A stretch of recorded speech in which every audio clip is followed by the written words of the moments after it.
தமிழக வெற்றி கழகம் இரண்டாக உடஞ்சிட்டு இருக்கு அப்படின்னு வரக்கூடிய செய்தி. இது மாநில அளவில் இல்லை, ஒவ்வொரு மாவட்டத்திலையுமே 2 பெரும் குழுக்களாக தாவேக்க வந்து பிரிஞ்சு நிற்கிறாங்க அப்படின்னும், அதற்கு முக்கியமான காரணமே என்ன அப்படின்னா, வெளியிலிருந்து வரக்கூடியவர்கள் அதிகமாக பதவிகளை பிடிக்கிறாங்க, பணம் காசு சம்பாதிக்கிறாங்க. நாங்கள் இது இருக்கிறதா இல்லை வேணாமா அப்படின்னு இதுக்கு முன்னாடி கட்சியில், அதாவது மக்கள் இயக்கத்திலிருந்து கட்சியில் இருந்தக்கூடியவர்கள் வந்து புலம்ப தொடங்கிக்கிறாங்க அப்படின்னு வரக்கூடிய செய்திகள் சொல்லுது.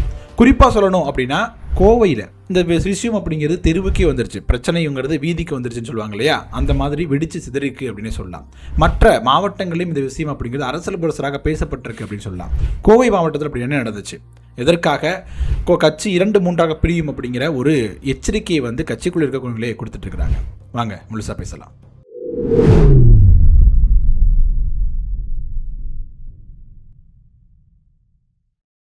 வணக்கம் மக்களே, நான் உங்கள் மது, கோப்பாசையிலிருந்து. தமிழக வெற்றி கழகத்தில் பல்வேறு கட்சியிலிருந்து, குறிப்பாக சொல்லணும்னா அதிமுகவிலிருந்து நிறைய தலைவர்கள் வந்து இணைஞ்சிட்டு இருக்காங்க அப்படின்னு பார்க்க முடியுது. ஒரு வகையில் பார்க்கும்பொழுது இது வந்து தாவேக்காவிற்கு ஒரு ப்ளஸ் பாயிண்ட் தான். ஒரு அங்கீகரிக்கப்பட்ட ஒரு கட்சியாக, அனைவராலும் ஏற்றுக்கொள்ளப்பட்ட ஒரு கட்சியாக தாவேக்காவை தமிழ்நாட்டில் மாறிக்கிட்டு இருக்கு. அதனால தான் வந்து மற்ற கட்சியிலிருந்து தலைவர்கள் வந்து என்ன பண்ணுறாங்க அப்படின்னா, தாவேக்கள் தான் இணைச்சிக்கிறாங்க அப்படின்னு ஒரு பக்கம் வாதம் முன் வைக்கிறாங்க. இன்னொரு பக்கம் அதுவே தாவேக்காவுக்குள்ள மிகப்பெரிய ஒரு புகைச்சலை உண்டு பண்ணிட்டு இருக்கு அப்படின்னே சொல்லலாம். அதாவது மற்ற கட்சியை சேர்ந்தவர்கள் பதவியை வெறிக்காகவோ இல்லை தன்னுடைய சொத்தை காப்பாற்றிக்கணும் அப்படிங்கிறதுக்காக தங்கள் கட்சிக்கு வராங்க. ஆனால் நாங்கள் மக்கள் இயக்கத்திலிருந்து போஸ்டர் ஒட்டி கட் அவுட் வச்சு எல்லாம் பண்ணிட்டு இருக்கோம். கடைசியில் எங்களுக்கு பதவி கொடுக்காம அவங்களுக்கு பதவியை கொடுக்குறாங்க, அவங்க எங்களை மதிக்கிறதே இல்லை அப்படிங்கிறது அந்த கட்சி கொடுக்கக்கூடிய மற்ற நிர்வாகிகளுடைய ஒரு குமுறலாக இருக்குது. அந்த மாதிரி ஒரு விஷயம் அப்படிங்கிறத இப்போ ரொம்ப பெருசாக பேசப்பட்டு ஒரு வெடிச்சிருக்கு அப்படின்னு சொல்லலாம். இது எங்கே நடந்திருக்கு அப்படின்னா, கோவை மாவட்டத்தில். கோவை மாவட்டத்தினுடைய புறநகர் மாவட்ட செயலாளர் இருக்கிறவர் தான் பாபு. இவர் வந்து பார்த்திங்க அப்படின்னா ஒரு ஏழ்மையான பின்னணி தான், ஒரு நடுத்தர குடும்பத்தைச் சேர்ந்தவர் தான், ஆட்டோ ஓட்டுநராக இருக்கிறார். இவர் வந்து மக்கள் இயக்கத்திலிருந்து இருக்கும்போது இவர் அங்கேருந்து பணியாற்றி இருந்திருக்கிறாரு. இவர் தாவேக்கான்ற கட்சி தொடங்குறதுக்கு பின்னாடி இவருக்கு வந்து மாவட்ட செயலாளர் பொறுப்பு அப்படிங்கிறது வழங்கப்படுது. அது பணிகளை மேற்கொண்டு இருக்கிறாரு. அந்த நேரத்தில் தான் ஒரு ட்விஸ்ட் அப்படிங்கிறது கோவை மாவட்டத்தில் நடக்குது. இது பல்வேறு மாவட்டங்களில் நடந்திருக்குது. கோவை மாவட்டத்தில் நடந்த ட்விஸ்ட் அப்படிங்கிறது வெளியே தெரிஞ்சிருக்கு அப்படின்னு சொல்லலாம். அப்போ சுகுமார் அப்படிங்கிறவர், பொதுவாக எல்லாருமே அதிமுகலேருந்து தாவேக்காக்கு வருவாங்க, ஆனால் அந்த சுகுமார் அப்படிங்கிறவர் திமுகலேருந்து தாவேக்காக்கு வந்திருக்காரு. அதாவது குறிப்பாக ஒரு மாதத்துக்கு முன்னாடி, எலெக்ஷனுக்கு 1 மாதங்களுக்கு முன்னாடி என்ன பண்ணியிருக்கிறார் அப்படின்னா, இந்த தாவேக்காக்கு வந்திருக்காரு அப்படின்னு சொல்லப்படுது. அந்த 1 மாத கேப்பில் என்ன பண்ணார் தெரியல, அவருக்கு சீட், எம்எல்ஏ சீட்டும் கொடுக்கப்படுது. சூலூர் தொகுதியிலேயே தாவேக்காவுடைய வேட்பாளராக சுகுமார் நிறுத்தப்படுறாரு. அந்த தொகுதியில் பிரச்சாரத்திலிருந்து இந்த உரசல் அப்படிங்கிறது இருந்திருக்குது அப்படின்னும், தான் தான் பெரியவன் அப்படிங்கிற மாதிரி சுகுமார் தொடர்ந்து நடந்துட்டு இருந்திருக்கிறாரு அப்படிங்கிற மாதிரி குற்றச்சாட்டை ஒரு தரப்பு வைக்கிறாங்க. இன்னொரு பக்கம் வந்து அவர் சரியாக வேலை செய்யலை, அதாவது பாபு இருக்கிறாரு மாவட்ட செயலாளர் சரியாக வேலை செய்யலை அப்படிங்கிற குற்றச்சாட்டு இன்னொரு தரப்பும் செஞ்சுட்டு இருந்திருக்காங்க. தொடர்ந்து பார்த்தீங்கன்னா போஸ்டர்கள்ல இருந்து, பேனர்கள் வைக்கிறது, கட்சி பொதுக்கூட்டங்கள்ல இருந்து எல்லாத்திலுமே வந்து மாவட்ட செயலாளர் வந்து முதன்மைப்படுத்தப்படுறது அப்படிங்கிறது தான் தமிழ்நாட்டு அரசியல் கட்சிகளுடைய வரலாற்றில் இருக்கக்கூடிய ஒரு முக்கியமான விஷயமாகவே இருக்குது. ஆனால் அங்கே நடந்தக்கூடிய எந்த ஒரு பொதுக்கூட்டத்திலையுமே அவருடைய பெயர் கூட பயன்படுத்தப்படாது அப்படிங்கிறது தான் அதில் கவனிக்க வேண்டிய விஷயமா இருக்குது. அதாவது பாபுவின் பெயரை வந்து சுகுமார் எம்எல்ஏ வரக்கூடியவர் வந்து பயன்படுத்தியதே இல்லை அப்படிங்கிறது குற்றச்சாட்டாக வைக்கிறாங்க. அதுக்கு நிறைய காரணங்களை சொல்கிறாங்க. முதன்மை என்ன காரணம் சொல்கிறாங்க அப்படின்னா, அந்த ஒரு ஈகோ பார்க்குறாரு அப்படிங்கிறது தான்.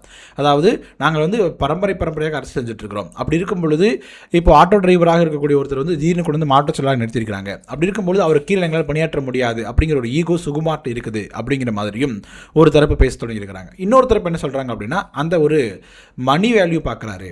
அங்கே சுகுமார் அப்படிங்கிறது ஒரு செல்வந்தராக இருக்கிறார். ஆனால் இவர் வந்து பார்த்தீங்கன்னா பாபு என்பவர் ஆட்டோ செயலாளராக இருந்தாலும் கூட ஆட்டோ ஓட்டுநராக இருக்கக்கூடியவராக இருக்கிறாரு. அந்த ஒரு ஏற்றத்தாழ்வையும் பார்க்கிறாரு சுகுமார் அப்படிங்கிற மாதிரியான ஒரு குற்றச்சாட்டையும் முன்வைக்கிறாங்க. இன்னொரு பக்கம் என்ன சொல்றாங்க அப்படின்னா, இவருக்கு நேரடியாக தலைமையிடமிருந்து, அதாவது குறிப்பாக சொல்லணும் அப்படின்னா அருண்ராஜ் அவர்களோட வந்து நேரடி சிபாரிசில் தான் இவருக்கு வந்து அனைத்தும் வழங்கப்பட்டது அப்படிங்கிற குற்றச்சாட்டை இன்னொரு தரப்பு, அதாவது மாவட்ட செயலாளர் தரப்பு வந்து தொடர்ந்து முன்வச்சுட்டே இருக்கிறாங்க. இந்த போஸ்டர்களில் அருண்ராஜ் அவர்களுக்கும் இந்த மாவட்டத்திற்கு எந்த ஒரு சம்பந்தமே இல்லை. ஆனால் இருக்கக்கூடிய எல்லா போஸ்டர்கள்லையுமே அவருடைய பேர் இருக்கிறது, படம் இருக்கிறது அப்படின்னு நம்மளால இந்த கோவை மாவட்டத்தை தாவேக்கால பார்க்க முடியுது அப்படின்னு நம்மளால இருக்குது. அதே நேரத்தில் மாவட்ட செயலாளருடைய படம் அப்படிங்கிறது அந்த போஸ்டர்லையோ பேனர்லையோ இல்லை அப்படிங்கிறதும் கவனிக்க வேண்டிய விஷயமா இருக்குது. இதை வச்சு தான் இந்த டாட்டா கனெக்ட் பண்ணி தான் அருண்ராஜ் தான் வந்து இவரை வழிநடத்துகிறாரு அப்படிங்கிற மாதிரியான குற்றச்சாட்டை தொடர்ந்து முன்வைக்கிறாங்க. நிலைமை இப்படி போயிட்டு இருக்கும் பொழுது அடுத்தடுத்த கட்ட நகர்வுகளை சுகுமார் நகர்த்திட்டு இருக்காரு அப்படின்னும், அதிமுகவிலிருந்து வந்த நபர்கள், திமுகவிலிருந்து வந்த நபர்கள் அவங்களாம் சேர்த்து ஒரு டீமாக உருவாக்கிட்டு கோவை மாவட்டத்துக்குள்ளே ஒரு தனி அணியாக செயல்படுறாரு, தாவேக்காவினுடைய இன்னொரு அணியாக சுகுமார் செயல்படுறாரு அப்படிங்கிற குற்றச்சாட்டை வந்து மாவட்ட செயலாளர் தரப்பு தொடர்ந்து வைக்கிறாங்க. இப்படி செயல்பட்டுகிட்டே இருந்தார் அப்படின்னா நாங்கள் வந்து கட்சியில் இருக்கிறதா வேணாமா, மாவட்ட செயலாளர் அப்படின்னு அவர் இருக்கும் பொழுது எனக்கு எந்த ஒரு விழாவுக்குமே நான் அழைக்கிறது கிடையாது, எந்த ஒரு கட்சி பேனர்களையோ போஸ்டர்லையோ என்னுடைய பெயர் அப்படிங்கிறதோ புகைப்படம் அப்படிங்கிறது இடம்பெறது கிடையாது, அப்படி இருக்கும் பொழுது மாற்றுக் கட்சியிலிருந்து வந்தவங்களுக்கு இவ்வளோ முக்கியத்துவம், நாங்கள் எவ்வளோ அழுத்தம் கொடுத்தாலும் அவர்களுமே எந்த ஒரு நடவடிக்கையோ ஒரு கண்டிப்போ எதுவுமே இல்லாமல் இருக்குது.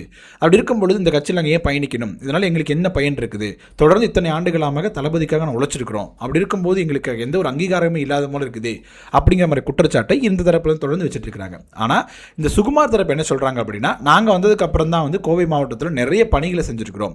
தாவேக்கா அவர் என்ன பண்ணியிருக்காரு, மாவட்ட செயலாளராக இருக்கக்கூடியவர் தொடர்ந்து ரீல்ஸ் போடுறது, தொடர்ந்து கண்டென்ட் கிரியேஷனுக்கு தான் அதிக முக்கியத்துவம் கொடுக்குறாரு. அது ஃபீல்டில் அது பெரிய அளவில் எடுபடாது அப்படிங்கிறது ஒரு தெரியல. ஆனால் நாங்கள் எங்கள் தரப்பு தான் நாங்கள் ஃபீல்டில் இறங்கி வேலை செஞ்சுருக்கிறோம் அப்படிங்கிற மாதிரியான ஒரு குற்றச்சாட்டை எதிர்த்தரப்பில் வச்சுட்டு இருக்காங்க அப்படின்னு நம்ம கவனிக்க வேண்டிய விஷயமாக இருக்குது.